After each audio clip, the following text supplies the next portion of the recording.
নমস্কার বন্ধুরা, আমি সুচিত্রা পিঠাবিলাসী রান্নাঘরে আপনাদের সবাইকে স্বাগত জানাই। আজ আমি আপনাদের সাথে যে রেসিপিটি শেয়ার করব সেটি হলো কলা বড়া।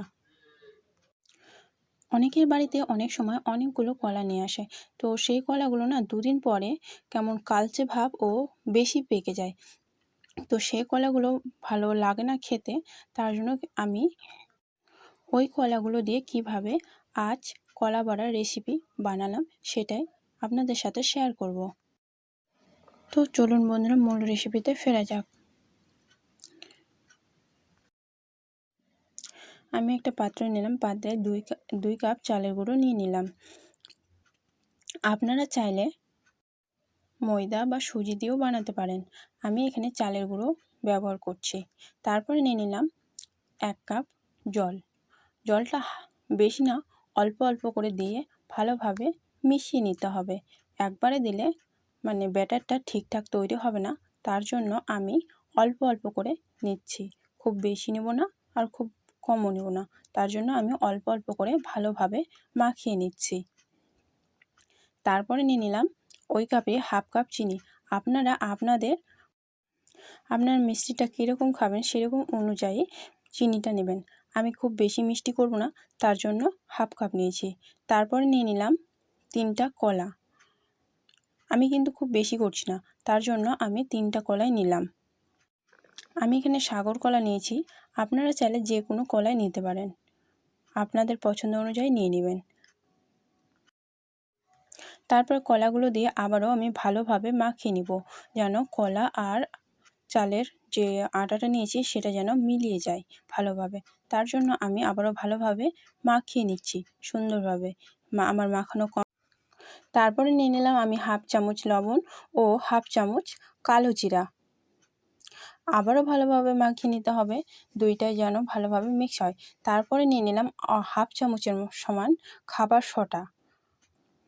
সোডাটা আপনাদের পছন্দ অনুসারে। তারপরে নিলাম 1/2 কাপ দুধ। আমি লিকুইড দুধ ব্যবহার করেছি, আপনারাও লিকুইড দুধ ব্যবহার করবেন। এখানে পাউডার দুধের প্রয়োজন নাই, তার জন্য আমি লিকুইড দুধটাই নিয়েছি। তারপরে আবারও আমি ভালোভাবে মাখিয়ে নিচ্ছি সুন্দরভাবে, সবকটা যেন ভালোভাবে মিক্স হয়ে যায়, তার জন্য আমি ভালোভাবে মাখিয়ে নিচ্ছি। এই যে দেখুন, আমি যেভাবে ব্যাটারটা তৈরি করছি ঠিক সেমভাবে আসবে আমার। এই যে দেখুন কি সুন্দর হয়েছে। তারপর নিয়ে নিলাম আমি এখানে বাদাম। আপনারা চাইলে কাজু বাদাম বা নারিকেল সব কিছু মেশাতে পারবেন। তারপরে আবারও আমি ভালোভাবে ফাটিয়ে নিলাম। তারপরে একটা কড়াইয়ে তেল গরম করলাম ও আমি ভালোভাবে লম্বা লম্বা করে দিয়ে দিচ্ছি। আপনারা আপনাদের পছন্দ অনুসারে শেপ দিতে পারবেন। আমার লম্বা লম্বা করতে ভালো লাগে, তার জন্য আমি এরকমভাবেই শেপ দিয়ে নিচ্ছি। আর জানেন তো, নর্মাল ফ্রিজে রেখে এই পিঠাটা মোটামুটি 3 থেকে 4 দিন পর্যন্ত খাওয়া যায়, কোনো কিছু প্রবলেম হয় না, কিন্তু খেতেও কিন্তু দারুণ সুন্দর লাগে। আর আমার ভিডিওটি দেখে যদি আপনাদের ভালো লাগে, চ্যানেলটিকে সাবস্ক্রাইব করে পাশে থাকার অনুরোধ রইল। Please please please.